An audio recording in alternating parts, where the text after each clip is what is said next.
This episode contains material that might be triggering for some. If you need to stop the podcast at any time to take care of yourself, please do so.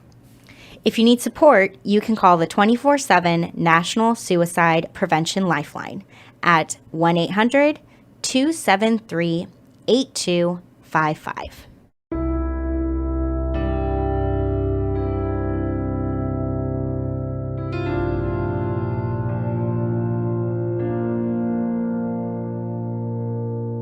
Dialectical behavior therapy was created in the 1980s by Marsha Linehan in Seattle, Washington. Today, DBT is taught all over the world. We're two therapists who believe everyone can benefit from DBT skills. I'm Kate. I'm Michelle. And this is DBT and Me. Hello, everyone, and welcome to Q&A episode 16. 16. Yep. I'm almost wondering, at some point, do we stop numbering? Q&A number 73. I don't know, right? Q&A next. The next one. The one after the last one. Pretty much. More, that's where we're more. at. Q&A more. Yeah. Anyway, sorry. I don't know why I wonder about that. It would be kind of entertaining to be like, Q&A 83. I don't know. But here we are. And I get to start. And you get to start. I don't know why. Which is so funny. It's not like we mind this, but for some reason it ends up being a funny thing. Whoever has to read first. So yes, whoever has to read first. And I'm starting off with arguably our longest one today. This was an email we got a while ago. But felt important to read because others may be in the same boat as absolutely. Good question. So, yep. Okay, so the email reads, "Hi, Michelle and Kate. I started seeing a new therapist in the summertime. I had seen people in the past, but it had been many years. And I do like her. I think she's nice and easy to talk to. My issue is that I do not feel like I'm getting what I need from her, and I leave each session feeling like it was a waste of time and money. I've also been diagnosed with generalized anxiety and depression, and on top of the BPD. So I really need someone who can help me. I find we spend most of our sessions just chatting like friends. For example, our last session, we just spoke about COVID, whether we thought our kids would get to go back to school or not. So as much as she is nice, I feel like I'm not making the progress I need to be mentally. I've asked her before to work on DBT skills with me since this is what I need to focus on. And part of the reason I chose her was because she had a DBT background. But when I ask, she just tells me to basically read the book on my own time, which is not helpful at all. I've also explained to her that lately I've been waking up every morning with this overwhelming feeling that something horrible has happened, and then it subsides throughout the morning, and her suggestion was to journal the night before so that I would wake up feeling calm. But that hasn't been working for me, and when I told her it wasn't working, she didn't really have any other suggestions. I think part of the problem might be on me because I only see her about once a month, and to make progress, I know I should see her more often. But even in the beginning when I was seeing her more often, I wasn't finding we were making any progress. Each session, we talk about something totally different and none of it really to do with my mental health. More just minor frustrations in life. I'm at the point where I think I need to find someone else, but I feel so guilty about it because she's nice. I've thought about asking again about the DBT stuff, but I've brought it up a few times and she doesn't seem to want to work on it. I was talking to my doctor yesterday, and I told her I've actually learned way more from you guys than I've learned through the therapy. My doctor thinks I need to find someone else, but I just wanted your advice as therapists on what I should do. Thank you for taking the time to read my very long message. I really appreciate you guys. Okay. Fire her. Okay. There's Kate's answer. All right, now to be a little bit more gentle about it. She pretty certainly won't feel as bad about it as you fear. To be frank, I have most often felt relieved when a client fired me, right? If you don't feel like she's helping you, if you don't see any progress being made, she probably knows that you're not making progress, right? And that nothing is happening. Not all therapists are good fits for all people, right? Not to put either of us on the spot too much, Michelle, but we are wonderfully good friends and incredibly good partners in a lot of things. And Michelle and I have agreed repeatedly that we would not be good therapists for each other. Nope. Excuse me. I wouldn't want Kate to be my therapist. She wouldn't want me to be hers. No, not at all. We're just very different. Very different and wouldn't be good fits for each other, right? Yeah. So, therapists have their own internal / sometimes externally enforced ethical reasons, sometimes for not necessarily terminating a relationship with a client, even though they, maybe can tell that something's off or not going as well or not progressing as quickly. But it's okay. She's a professional. Even though it sounds like she might be treating the sessions a little bit too much like two friends talking, you're not. It's not like you're dumping a friend, right? This is the termination of a professional relationship. And she's got to have had that happen before. Yeah, we've all been fired. We've all been fired. And that's okay, right? It's okay. I've mostly been relieved.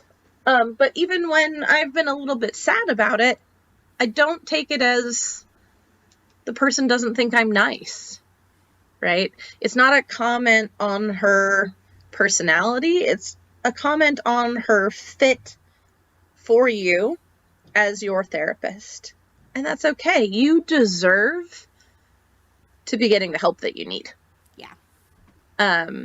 So I did actually want to read something. Obviously, all protected stuff, so I won't say it, but I got fired in the recentish past, actually, by a client, and I loved the text message that they sent to me, and so I thought I'd maybe share it.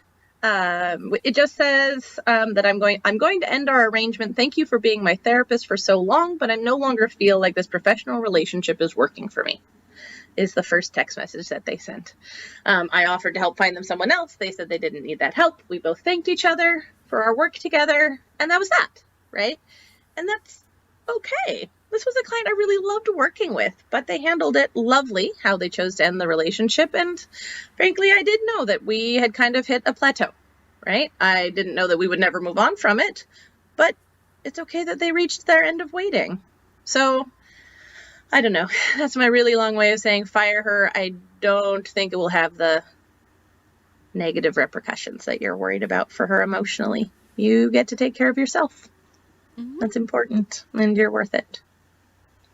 Nice. Those are my thoughts. Thanks. I certainly don't disagree with Kate's thoughts.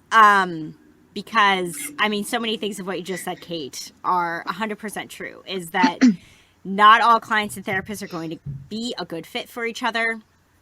And that you have the right to find a therapist that you're going to feel like you're benefiting from going into sessions rather than feeling like you're not. The only other thing that might be something to consider is depending, right? If you are really wanting to stay in therapy, albeit, right, you might want to change therapists, but if you're wanting to keep your own therapy going, sometimes changing therapists at the drop of a hat is easier said than done. Especially, I will say right now with where Kate and I are, a lot of therapists have full caseloads right now with COVID. Yep, me included. So what I would hate to have happen is that you fire this therapist and then you are aware that within yourself you really want to continue therapy. Like this client, Kate just read the text from that client, decided, hey, I'm good, don't need therapy right now. Okay, awesome. Maybe that's you too. Maybe you're like, I'm just kind of thinking I could be done with therapy. By all means, then, terminate your therapeutic relationship sooner rather than later. But if you're recognizing, I really want to stay in therapy, I want to be able to have continuity in my therapy, something to consider maybe before you fire her is trying to find another therapist. Because some therapists might be rather full and you might not be able to find someone new next week. Like, that'd be great if you could, but you might not be able to. And you also, some people really struggle with that idea of starting over with someone else. It's like the devil you know versus the devil you don't. Kind of an idea. So just to throw that out there too, I understand that sometimes changing therapists is not easy, even when you're aware that the one that you're with isn't necessarily serving you. So you can certainly take time to research other therapists and find one with openings before you fire this therapist. Or, you may decide you want to talk about it again with her one more time and kind of give her one more chance, which you can certainly do if you'd like. Because again, sometimes people are like, I don't want to go through the legwork of finding another therapist. I'd rather try to make it work with the one that I got than to try to start over with someone new. Sometimes that's how people feel. And if that's how you're feeling, then maybe try one more time to make it work. I think I would just encourage you to be really honest with her the way that you were honest with us in this email. Whereas maybe before in the past, you've said things like, I want to work on more DBT. And I'll be honest, this is really, really candid. But sometimes we forget. That sounds bad, but sometimes we forget. I've had clients sometimes tell me they want to work on certain things, and I have, over 20 clients on my caseload. And sometimes I kind of fall back into the same old pattern until a client kind of tells me again, like, Michelle, where did we say we'd work on this? I'm like, oh my God, you're totally right. Yes, I second that. It's not just Michelle. Yeah, sometimes we fuck up and we forget things that our clients have told us because we're human. It does happen. So, it might not be the worst thing in the world to consider having another conversation with her, rather than just being like, this is what I'd like. Hey, I want to do more DBT. I would encourage you to really say more. To say, I'm feeling like when I come in, we're chatting more like friends. And I'm really, you can talk about that time when she told you to journal and it wasn't helpful, and to say, part of me really wishes you had said something more, given another suggestion when I told you the first one didn't work.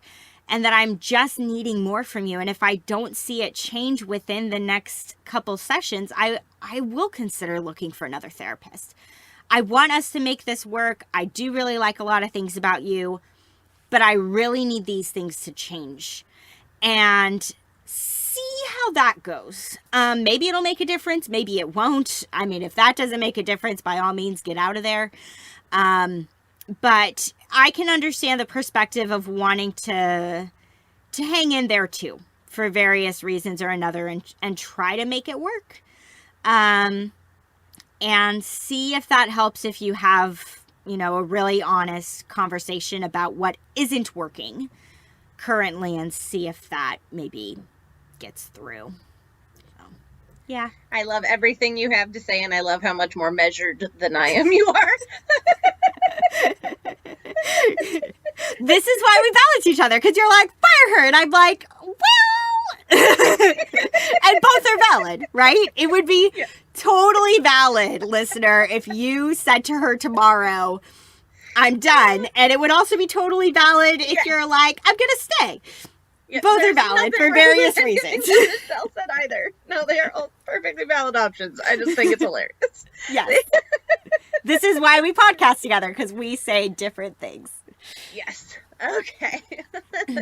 All right. On to the second one. Mm-hmm. Okay. This one reads, I relapsed after 10 years and now I want to self-harm every day for what I think are these reasons. My therapist thinks I have BPD traits. Nobody has ever said that to me before. And I feel like an awful, bad, and difficult client. I think about how wonderful her other clients must be and how they express their emotions normally. I haven't been able to cry for years. And they aren't as difficult and frustrating as me. My therapist apologized for getting frustrated with me, so that's not all in my head. And I don't make progress as quick as she likes. Basically, I want to hurt myself because I hurt myself and I'm impossible.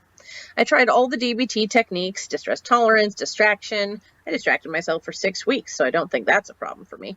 Checking the facts. I know these thoughts are absurd and I'm probably fine as a client. Nothing is working as I still feel bad. And the more I self-harm, the more I want to do it. Please help. Yeah.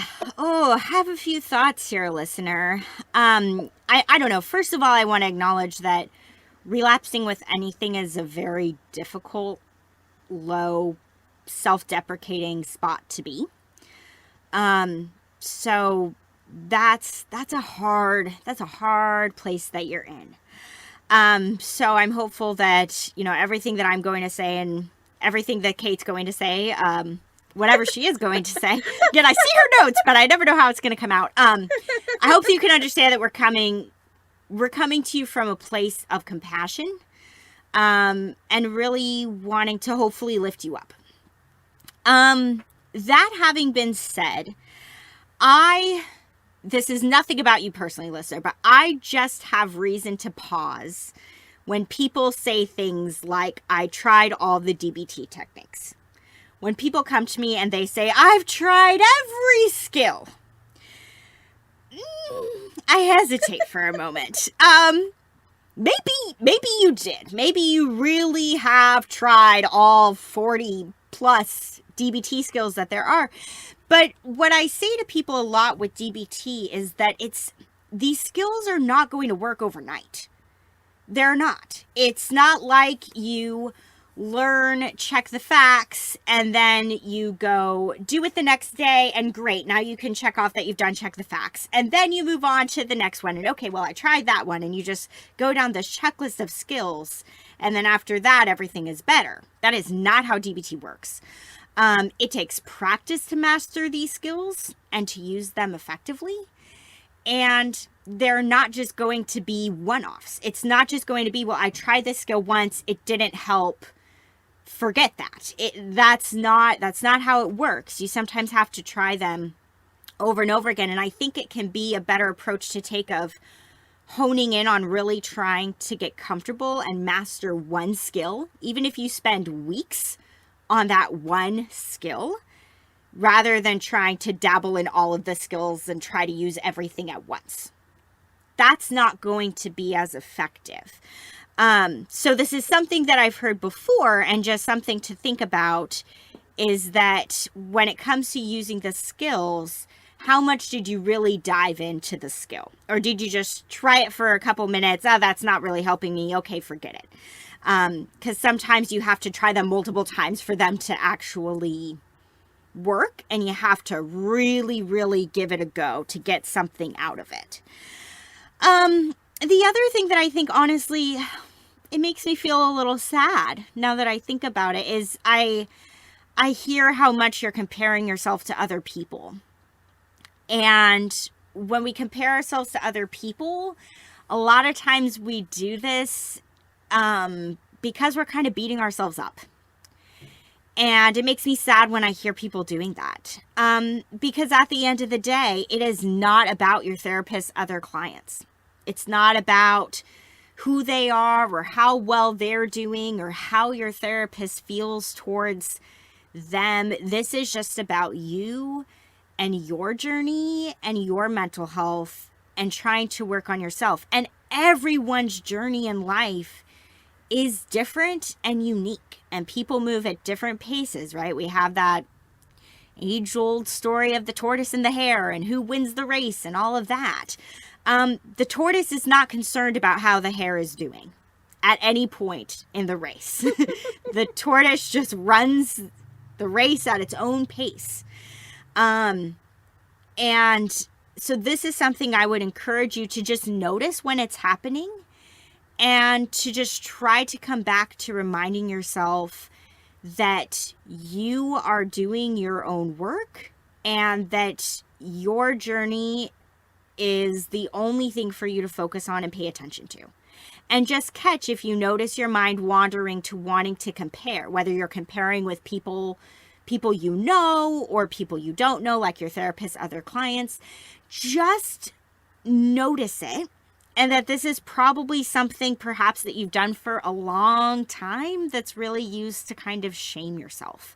A lot of times when people fall into this pattern of comparing themselves to other people, it can become really habitual and something they stop even noticing after a while. They just do it. It's just how they think. Almost every time when they do something well, they're like, but somebody else did it better. It can be really ingrained. So just start catching that, because I worry that doing that is going to deter the progress that you're making or take away from it, rather than move you forward and help you with healing. So that's just something to pay attention to as well, is just catching when you're comparing to others and just trying to bring yourself back to you. I like it. Good Thanks. stuff, Michelle. And you're going to maybe actually talk about some DBT skills, which I didn't really talk about in my response here. Fair. So the first thing, similar to Michelle, though a little bit different, I just wanted to start with was empathizing.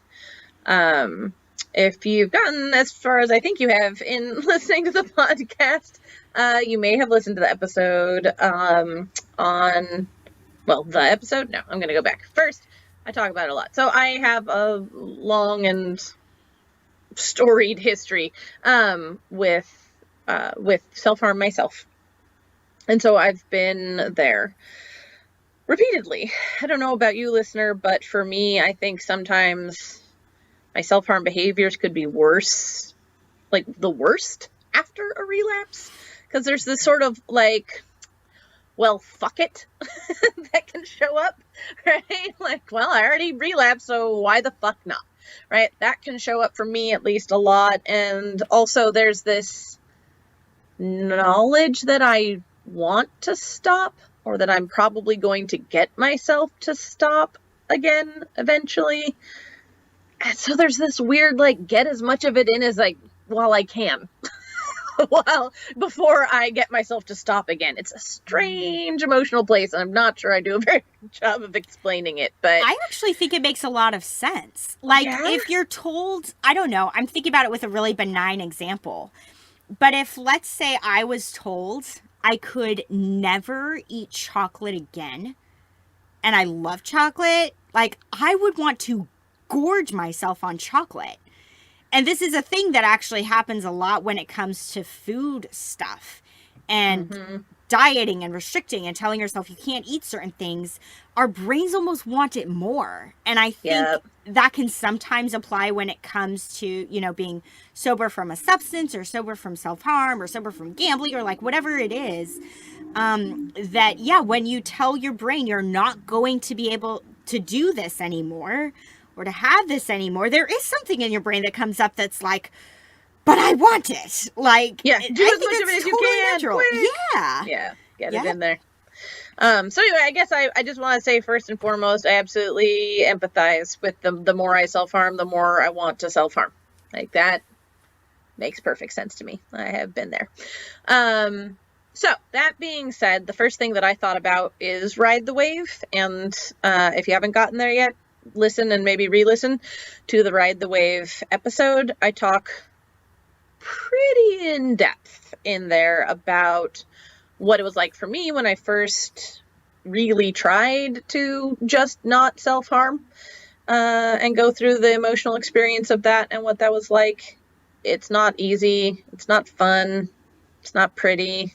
I try really hard as a human and as a therapist to not sugarcoat stuff. Sugarcoating is really far down my list of personal skills as a human being, right? So I don't want to make it sound easier than it is, because it's not. Which is one of the reasons to have some compassion for yourself, just to slip that in, because it is hard. It's really fucking hard. So, ride the wave is the first skill that occurs to me, because it's great for, what's the other term for it? Urge surfing. Urge surfing, that was it. Urge surfing. It's a great way of putting it, and it can be very, very, very helpful when applied to self-harm. Another thing that's a specific skill, DBT related wise, that can be helpful with self-harm is to do pros and cons. Stick with me, because I think most people, maybe not all, but most people who self-harm are like, yeah, I know I shouldn't do it, right? I don't need to do pros and cons, right? I know the answer I'm supposed to come to, or whatever, right? I think, weirdly, the best thing about doing pros and cons, especially for something like self-harm, is it gives you a space to acknowledge what you're getting out of it. And it's important. You're not going to do a good job of letting go of and moving past something if you don't have a really full understanding of why you're doing it in the first place. Like, you list a lot of what sound to me like the sort of triggers for your self-harm, But in this particular email, which, I don't think you had any reason to do it, but you don't list how the self-harm helps with those things, right? And to really think about that and have a space to list that out, surprisingly, can do a much better job of helping you stop. You're like, oh, that's why I'm doing this. For one, you might be able to find other things that do that thing, right? If we don't know what it's doing for us, we have basically no chance of finding any replacement behaviors or substitute behaviors, right? We don't know what the fuck we're getting out of it. How do we find anything to help us get similar things, right? So that's one really good reason. And the other reason is just validation. You're not self-harming for the funsies, right? Like, there's so much guilt and shame and, social stigma and other things wrapped up in self-harm. It's not for fun. You're doing this because you have real reasons, and you're doing this because it serves a real function in your life. Mm-hmm. And to be able to validate that can help to break the shame. And Lord knows shame keeps us in the self-harm cycle. So, yeah, ride the wave, pros and cons. Those are my two super DBT related things. The other couple of things I want to say, actually, one of them kind of ties in with what you were saying, Michelle, about DBT skills aren't a quick fix. Slightly different, but one of the last things you say in your email, listener, is nothing is working as I still feel bad. Speaking of not sugarcoating, you might not stop feeling bad. That may not be an appropriate measure of success for those skills. Some things just feel bad. It's appropriate. The quote unquote negative emotions that we experience, I like to say unpleasant emotions. Yeah, that's what I was about to say. The uncomfortable emotions. The uncomfortable ones, the unpleasant ones. Sometimes those are appropriate. I don't know all of what's going on in your life, but it's entirely possible that an amount of feeling bad is correct. And so it's not a good idea to try and measure the success of your skill applications by that yardstick. Also, even if there's not external things going on in your world, maybe there's internal stuff, right? A lot of mental health disorders are very neurochemistry related, and they can be awfully hard to get to actually not feeling bad, right? Sometimes a lot of time is spent with figuring out how to cope with feeling bad as opposed to stopping feeling bad. So I would say try to find some different yardsticks that you might use. Maybe you're still feeling bad, but you're feeling less bad. That could be a thing. Or maybe you're still feeling bad, but you've reduced your urges to self-harm. That's awesome. Or depending on how much dialectic, right? Of like, I'm feeling bad about this thing. Like, this thing is creating, right, uncomfortable emotions for me. And also, I see this other thing that maybe I feel, better about. That helps me feel better, helps me feel calm, helps me feel joy, whatever it might be. Of like, oh, I'm feeling kind of both. Yep. Mm-hmm. I like that a lot. And there's, what was I going to say? Oh, progress, not perfection. I love that phrase of yours, Michelle. So similarly, not to get too explicit, but for me, at my peak of self-harming for me would be a multiple times a day, every day thing. So there was a long way to go where I could be making progress and not self-harming, right? It would have been pretty awesome progress for me to be only self-harming once a day. Was pretty significant improvement, right? To go from doing it 6 or 7 or 10 or 12 or 20 times a day to only doing it one time a day? Fuck yeah. Booyah. Right? So whatever it is, if you're self-harming weekly and you manage to go a week and a half between, awesome. right? I don't care what the frequency is. Be willing to give yourself credit for steps. Yeah. You don't have to go from, doing to not doing in one go, right? Mm-hmm. That could be a very big step. It might not be reasonable or responsible to expect yourself to be able to make it all at once, right? Give yourself credit. Again, you're going to make more progress giving yourself credit for the progress you've made, right? Where we put our focus matters a lot. So when I was self-harming 10 times a day, if the next day I self-harmed 5 times a day, I could either think, holy shit, look at me.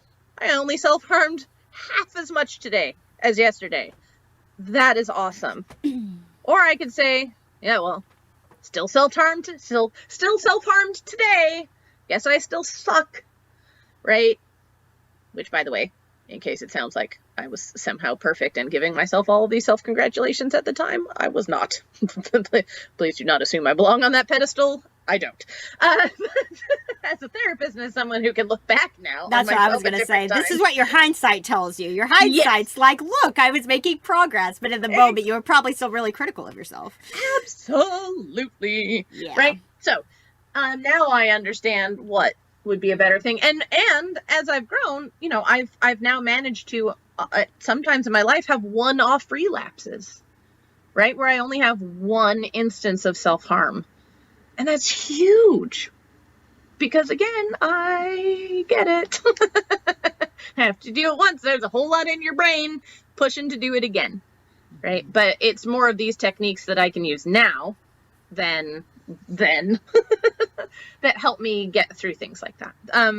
Last but not least, rehearsing more constructive, I hate to say positive thinking. I don't know why, but I feel allergic to that term, even if it's the best way to accurately describe what I'm talking about. It just feels too self-helpy-ish and cliche, and I hate it a lot. Anyway, rehearse more constructive ways of thinking about yourself and or about your situation, even if it feels like complete and total bullshit. Right? So you might think to yourself, for instance, hey, you know what? I only self-harmed 5 times today. And there might be in your feeling realm still just as much shame or that's a nice thing to tell yourself, but it's not true, thought in response or, right? There's all sorts of things that can come up when you try and switch the messages you tell yourself in your mind to something kinder, something more compassionate. There can be a whole lot of pushback emotionally and in our thought narrative against it. Keep practicing it anyway, because that's how you build those neural pathways up. That's how you begin to give your mind even the option of thinking those thoughts automatically, right? If you don't think them deliberately and intentionally and often, while they feel like nonsense, they will never stop feeling like nonsense. So, there you go. There's my, I don't know, that's got to be at least 25 cents. I talked a lot. All good stuff, my 2 cents, but nah, that was a lot. I talked a lot. It works. Thanks. Excuse me. Okay, moving on to the next one. So this one said, has anyone else learned that they have Asperger's? My 20-year-old daughter was recently diagnosed, and I've learned that I have traits as well, and that BPD and Asperger's have a lot of overlap, such as, women with Asperger's getting diagnosed with BPD and vice versa. But my thought is, what if they are the same condition? Because I have traits of both. Awesome. Okay. Also going to have to try not to say way too much here. Let's see. The first thing I want to say is, while I do not have personal experience of this as in internally, I do have personal experience with this in my immediate family. My brother has both. My brother is on the autism spectrum disorder. On the autism spectrum. There we go. Not on the disorder. Yeah. Has the disorder, is on the spectrum. English is not my strong suit today. Anyways, my brother is on the autism spectrum and my brother has BPD traits. So I've had the opportunity to grow up witnessing these things existing concurrently in the same person. And, listener, I absolutely want to validate there are a lot of things that can come as an overlap between those two things. I would say, well, there's, more granularity available here. Broadly, a lot of the emotional regulation issues can look very similar between the two. And to an extent, so can be issues with reading social cues for very different reasons. But it's not uncommon to see folks with both BPD and or with, on the autism spectrum, struggling to behave in ways that might be considered within the social norm, right? Sort of socially normative behaviors. So there are definitely places where they overlap. On the other hand, there are also some pretty somewhere between actually necessary or standard symptoms that show up for them that are really wildly different. Off the top of my head, with autism, issues with touch is a big one that's not shared between the two. This can be issues being touched by, for instance, by other humans. It can also be, Like this is sensory anecdotal. type of stuff. Yeah, I was going to say, yeah. I'm sure that there are people on the spectrum that do not have this. On the other hand, literally every human being that I've ever met on the spectrum had some texture they could not tolerate touching. For my brother, speaking of whom, it's velvet. My wonderful ex Charlie, it was wooden cooking utensils. I've had a friend where it was cotton. I've had another friend where it was linen. There's something. I was thinking for my cousin who has Asperger's. Yeah. I don't know what texture it would be, though I'm sure there is one, but she has a thing about glitter. Like if you get her a card that has even the remotest, like shiny, shimmery glitter type of thing, no, it's a no-go. She has other sensory stuff besides just touch, like a lot of sound stuff for her. Oh, yes. Yep. Yeah. Sensory sensitivities. That's a good sort of overarching way of putting it. And that's not something shared with folks with BPD or having BPD traits. Another one that I think about is also issues with eye contact, which is not a thing really with people with BPD. Body movement things. This can look lots of different ways. It wasn't until I started paying more close attention, but now I've also seen it. It's not a diagnostic criteria, but it's in there pretty solidly. Folks on the autism spectrum often have an odd gait. If you watch them walk, their walk is not typical. It was one of my favorite things actually about my ex Charlie, because I could spot that motherfucker walking anywhere. But in a crowd 6 blocks away. I knew. Sorry, I say motherfucker. It's an endearing trait. I actually love that man. He's one of your favorite humans on Earth. And closest friends. Yeah. No disparaging. I know a lot of people don't like their exes. I actually pretty much still love all of mine. I'm a little bit of a weirdo, right? So awkward gaits. This can also look like repetitive body motions, right? So rocking back and forth, hand motions, hand waving, right? There's a lot of movement stuff that often shows up on the autism spectrum that isn't a part of BPD. And then while there's the issues with sensory stuff, on the sort of other side of it for folks on the autism spectrum can be something called stimming, which is specific ways to stimulate their senses in ways that they find comforting or calming, right? One of the most stereotypical things is weighted blankets, right? Can often be very calming and very soothing for folks on the spectrum when they're having an emotionally difficult time, right? So those are some of the things that I think about on the spectrum that are the most obviously not a part of BPD. On the BPD side of things, the things that I think about are first and foremost self-harm. Like anything, self-harm is not a necessary ingredient to have or be diagnosed with borderline personality disorder, but it's a common one, right? That's one that shows up a lot and is definitely not related to being on the autism spectrum. Also issues with abandonment. This is actually almost a good opposite on average. Again, I don't know how many times am I going to put these stipulations in there. Everything I say doesn't go for everybody. There we go. Nothing I said goes for everybody. That's a much, see, English today. Right. Anyway, so there you go. Blanket disclaimer. People with BPD are more of that, oh my God, don't leave me, right? More of that issues with abandonment, and people on the autism spectrum are much more likely to be on the, oh my God, leave me alone. Mm-hmm. Right? I need my space. Don't touch me. Don't look at me. Don't fuck with my environment. Yep. Stay the fuck away. I have things how I want them. Don't fuck with my stuff. Right. So that's one that I think of as being a BPD issue that isn't shared. The issue of splitting, right? That suddenly someone goes from being the best thing in the world and idealized and on top of every pedestal to devaluation, right? Suddenly they are hated. They are despicable. They are awful, right? That is not a thing that comes up really with folks on the autism spectrum. Yeah. I was going to make another comparison, but I don't think it's necessary. And then the last thing that comes up for me really immediately is the issue with impulsivity that can often be a case with BPD.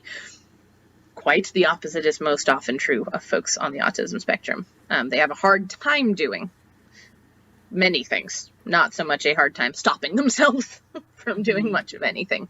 The hurdle is in getting to act, not in preventing themselves from acting. Yeah. So, yeah, that's what I think about. What about you, Michelle? Yeah, I mean, I don't have too much else to add on because you really covered the differences really nicely. I think just the other thing that's important to point out, which you mentioned a little bit too when you were talking, is just kind of the origins, we could say, behind autism and behind BPD tend to be different. So autism, at least from what I'm aware of, and tell me if you have heard of other things, Kate, or heard other research around this. But autism isn't really environmentally caused. Like when we talk about that idea of like nature versus nurture, autism is a lot, I would say almost exclusively nature. Yeah. So that's my understanding as well, is that it's just not an environmentally caused thing. It's brain wiring. Yeah, exactly. And you can see traits of autism really early in young children if you know what to look for. So, a child can be given an autism diagnosis at the age of 2 if there's enough clear traits of it that are becoming apparent. So you can already see clear differences between them and other their children peers. the same age. Yeah. So it can be diagnosed really early on because it tends to be some traits that are just, physiologically based that emerge pretty early in life. And I mean, we talked about this a lot in our episode about BPD, where, we kind of talked about both sides of the coin. Like you really talked a lot in that episode, Kate, about from a neurological perspective, how does the brain of someone with a BPD diagnosis look different than the brain of someone who doesn't have that diagnosis? What's going to be different there? So there is some nature, you could say, that comes into play for people with BPD. BPD also, for some people, can be exclusively nurture.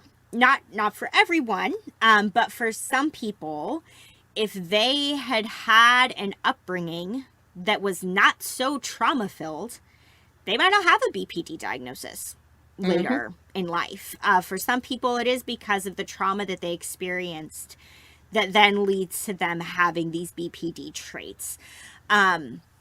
So that's kind of another really, really key difference there, is that there have been some pretty clear connections shown between if somebody experiences these types of events, they may be more likely to have a BPD diagnosis, and that's not really the case for autism. Anyways, that I'm aware of. Yeah. I don't know of anything where it's like, if somebody experiences this, then they're more likely to have autism. And not really that we know of. So again, the origins there are going to be very different, because the origin for a lot of people with BPD is trauma. And that's not the case for autism. So that's just something else that's important to name, I would say. Yeah, and I think when we were making notes, you mentioned there's reasons that we aren't allowed to give diagnoses of personality disorders before the age of 18, right? Yep, so, well, autism can get diagnosed super early.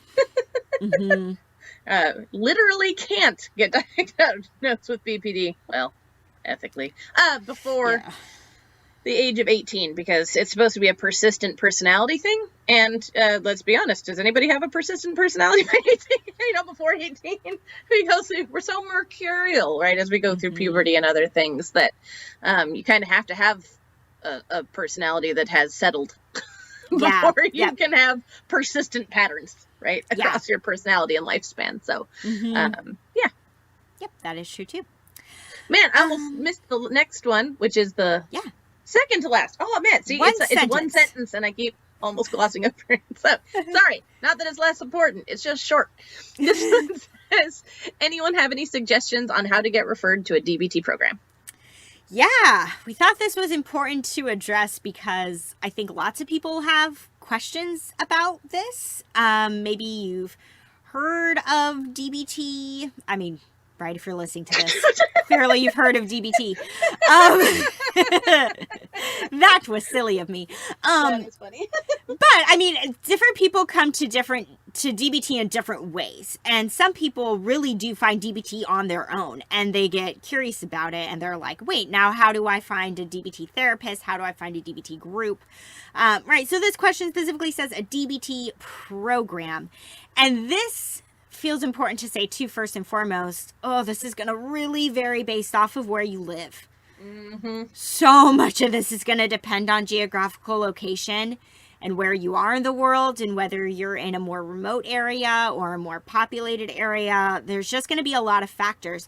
There are, I think, some states that do probably have, like, if you searched dialectical behavior therapy and then, like, the name of your state might have a statewide database where you could scroll but through God DBT knows we are not aware of other countries and stuff like that. Who knows how things work there? Because, we have listeners all over the place. I don't know. Yeah, so Google may be your best friend in trying to find a DBT program that's near you. Google is certainly familiar with dialectical behavior therapy. It'll pull up tons of stuff for you. So you want to make sure you use the terms group, like DBT skills group near me, not just DBT near me. It probably won't work so well if you do that. But yeah, just Googling might be your best bet. The other thing that I'll recommend, since Kate and I, almost every group, except not in our current group we're running. In our current group we're running, I don't think we got anyone from Psychology Today, but in almost every group we get someone referred to us by Psychology Today. So if you're not sure what Psychology Today is, I might have mentioned it once or twice before, but psychologytoday.com is within the United States. I don't know if it's international, but it is basically the largest therapist database that I'm aware of. And basically you can put in your zip code and you can put in what you're looking for in terms of what type of therapy you want. So you can certainly choose DBT. And on there are individual therapists listed, there are groups listed. So we get typically at least one person in our group every time who just found us on Psychology Today. So I imagine if people are finding our group on Psychology Today, that means there are likely, I'm sure, other therapists around the country posting their DBT groups on Psychology Today that you could hopefully search for and find. So that may be another resource, is just to search for it on psychologytoday.com. So those are my ideas, and then Kate has a couple more, because there's lots of ways into getting connected with DBT. It's funny because I think there are both lots of ways, and also I totally understand that none of these may feel like a good fit, and depending on where you are in the world, none of these may work. We may have no fucking idea. I just think it's important to own that ignorance. I don't know how one does it in, say, Europe. And if you have other ways, like if you're aware of like a local resource for DBT near you, I mean, by all means, post it in the Facebook group, Because other people might live where you live and want to find DBT. Oh, that's a good idea, Michelle. I like that. But my first two thoughts were, one, through your individual therapist if you have one, or if not, a lot of DBT programs will make you have one, so it might be a good place to start anyway. But you might be able to ask your individual therapist, hey, do you know of any local DBT programs that I could join? Right? A referral through your therapist, maybe a nice way to have someone else do the legwork. Because I know that Michelle and I are reached out to by therapists a lot, right? Like, hey, I'm looking for a DBT program in the area. Are you it? Right? So it can be nice to ask your therapist, because if they haven't looked, if you ask them, they will look. And they just might already know somebody. Yes. I'm going to say, if they haven't already, they may already have, yes, here, I have DBT programs. Let me show you. Or they might be like, no, but let me try and find out for you. And then they'll go do the Googling. Sorry, probably not supposed to tell you. I've done that for people before, so I guess there you go, making the therapist of the world do it.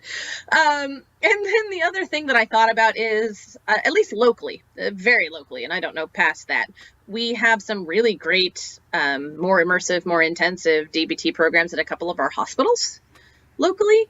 And there's different ways to get into those, but you might be able to reach out to local hospitals and find out if they have programs. And then they would be able to tell you what paths were available for getting into them. Mm-hmm. So those were my thoughts. Yeah. Yep. And it seems important to say, too, that for a lot of people, that is how they are first introduced to DBT. Oh, yeah, absolutely. Through an inpatient. Hospitalized. Yeah. Well, so thank you. Now that I think about that, another important thing to say is, when I'm saying hospital, I was actually thinking technically medical hospitals that also have, medical hospitals have psychiatric wards and things like that. But also psychiatric hospitals that are just psychiatric hospitals may also be another resource. I can almost guarantee most of them have a DBT group. Yep.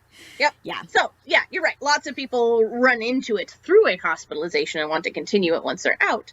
But some other, there's like a wait list. Is it Harborview here that has the wait list? Oh, gosh, forever? Yeah. Harborview, which is, it's a level 1, I think. I want to make sure I'm saying this correctly. Level 1 trauma center. It's like basically for the West Coast of the United States.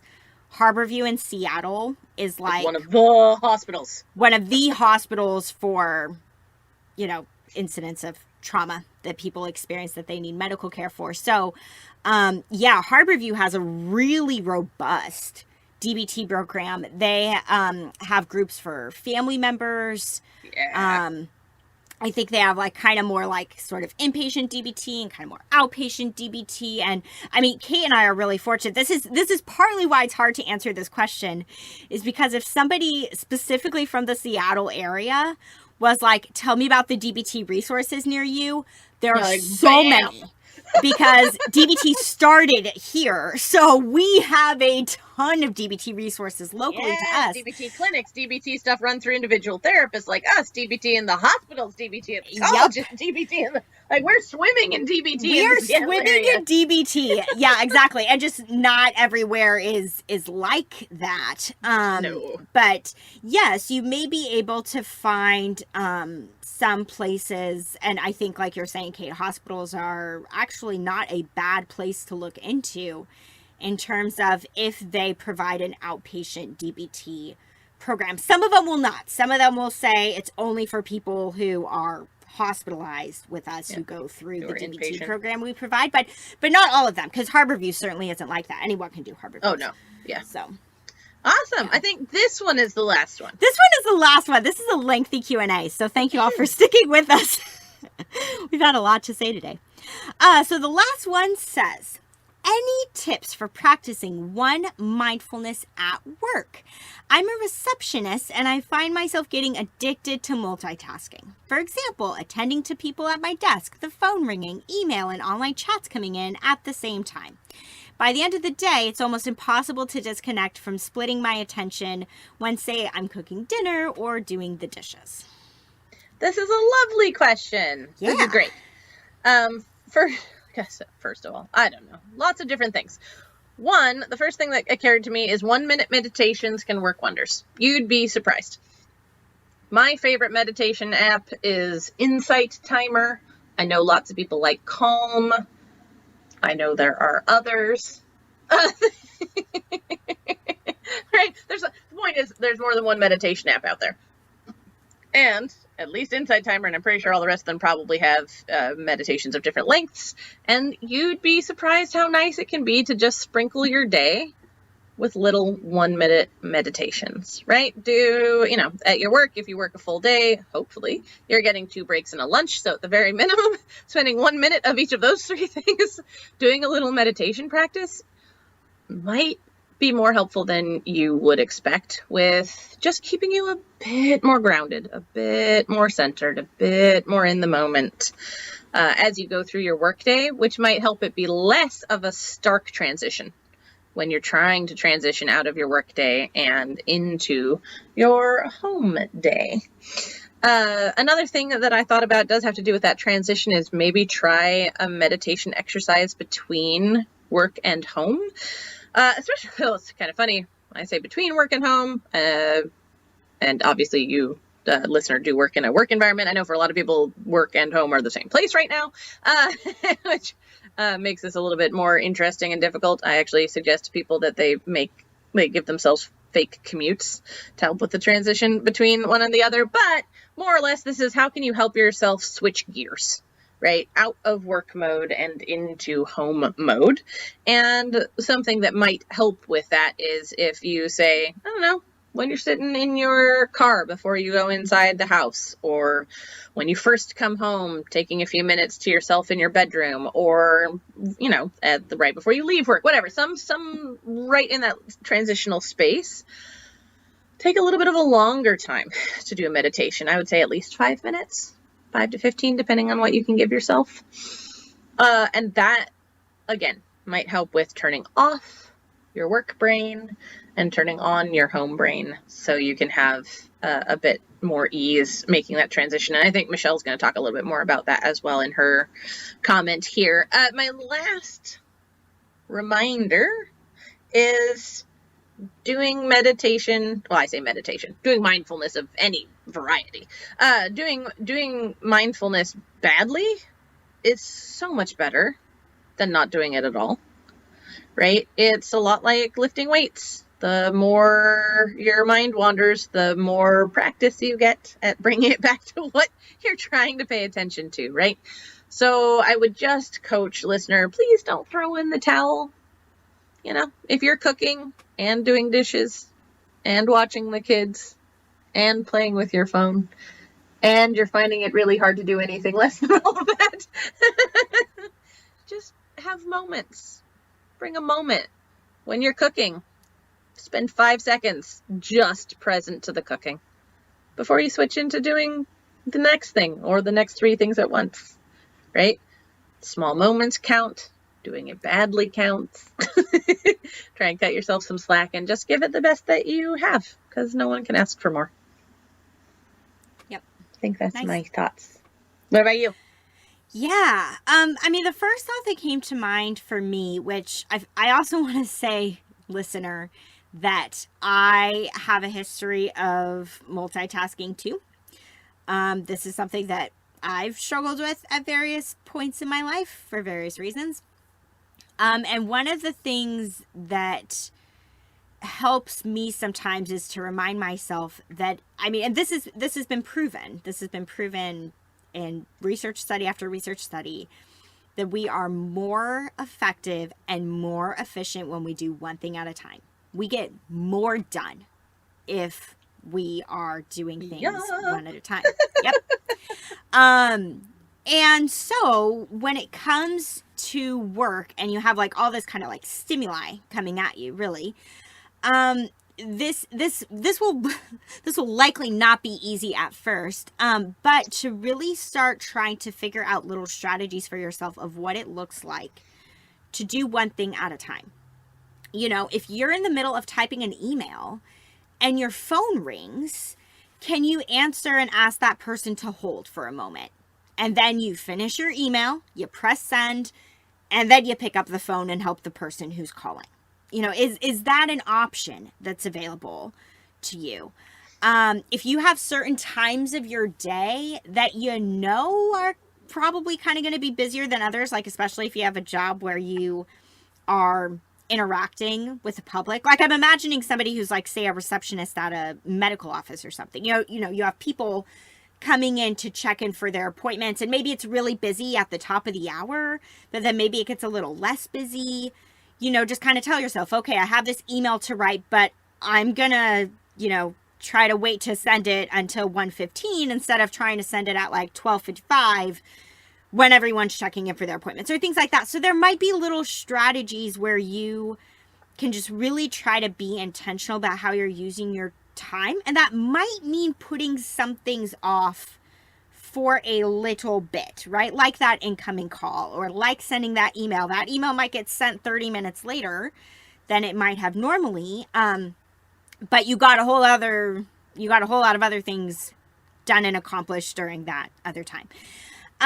So this is going to depend on your work setting. This is going to depend on your own preferences and sort of how you operate. But I would just encourage you to really try to brainstorm and think about how you can try to do one thing at a time for yourself. Like, I know I really struggle with this when Kate and I worked in community mental health. Every time my phone rang and it was like a client calling, I felt like, oh my gosh, I have to pick it up. Even if I'm in the middle of doing this really important piece of paperwork, I have to answer. And I just stopped doing it after a while. I was just kind of like, nope, I have to get this thing done. I will have time at the end of my day to call everybody back, but I got to get this thing done. And it was a big stress reliever for me to just kind of tell myself, I don't have to do it right now. Like, I'll get to it, of course, but right now it's okay to postpone a little bit. The other thing that I want to name, though, is that I don't know what is expected of you at your job. I don't know what the requirements are of you. There are some jobs where you do not put people on hold. Like for some jobs, that's very much kind of the culture is, if somebody calls, you ask them to hold, and it's not a big deal. And then other people, you might get reamed if you did that. Like, how dare you put off talking to that customer for this email? Like, no, you stop your email and you talk to the customer, right? So I have no idea what your job is like, if that would be realistic, or if you might get in a lot of trouble if you're not responding as immediately to things. So if it's really not going to work for you to do this at work like you want to, Kate was already talking about this pretty nicely, and I'll just expand on it, that, yeah, practicing this at home really becomes all the more important if practicing it at work is not going to be so realistic because of the expectations that are put upon you. The other thing to add on to what Kate was talking about that I really recommend to people that can actually make a big difference is, as soon as you get home, get out of your work clothes right away. And again, if you are working from home, as soon as your workday is done, go in your bedroom and change your clothes. Get into pajamas, get into your comfy, get into whatever clothes basically signal to your body, I am at home. Do that. And if you've been one of those people that like, hey, because I've been working from home, I've been wearing sweatpants every day and it's awesome and that kind of a thing, I would encourage you to maybe try wearing more work clothes when you're at work. Quote unquote. I was just going to say, then you have your work sweatpants and your home sweatpants, and there the two shall meet. Make sure you keep them separate. That could work. But having these things that separate work and home are super important, and have gone, I think, a lot harder with people moving into a home setting for everything. So yeah, I think that's really important to do. There may even be like certain music that you put on as soon as work is done. Listen to a couple songs that, again, will kind of just relax you, signal to you that you are not your work self for the next few hours, that you are just you. And just try to help yourself make that transition. I love what you said, Kate, about building in a bit of a commute. Giving yourself like, okay, work is done, but I am, I'm not going to return to my normal life, or I'm not going to start jumping into cook dinner or whatever it is for the next 20 minutes. I'm going to do whatever I need to do to make that transition and make that change so that I can kind of decompress, it is actually really important for us psychologically. I really like that you mentioned things like music or changing clothes or things like that, because a phrase that I've found myself for some reason saying more often lately is we're all Pavlov's dogs in the end. Yep. We just are. Yeah. There's a lot of things that cue us that we don't consciously think about. But we can harness that power for good. Yep. Yeah. So, and those suggestions are play the bottom same up. song. Yeah, exactly. I was gonna say, if you play the same song when you come home every single day, and you keep with that, your brain will catch on. Yep, we're making and we'll a change go into here. a different mode. Yep. Yep. So Exactly. yeah, don't forget, you too can be both Pavlov and the dog. That sounds weirder now. It works though. Cues matter. There we go. Yes, that's the moral of the story. That's the moral of the story. All right. I think that's it. That's it. We did We did. it. Took a little bit of time, It took a little and bit we of did time. it. And we did it. All right. So we can keep doing it. Please do feel free to continue emailing us, dbtandmepodcast @gmail.com. You can also comment in the Facebook group. Not inconsiderable number of the things that we read on our Q&As come from there. So either place is a great way to get in touch with us and put forward your questions, comments, and concerns. So feel free to do that, and we'll see you soon for Q&A number 17. Yeah, hopefully sooner rather than later. We know there was a gap in between the last one and this one, but hopefully soon. We're going to keep getting them out to you guys. Plugging away. Yep. All right, listeners. See you next time. Yep. Thanks, everyone. Bye. To learn more about us and the DBT skills we're teaching each week,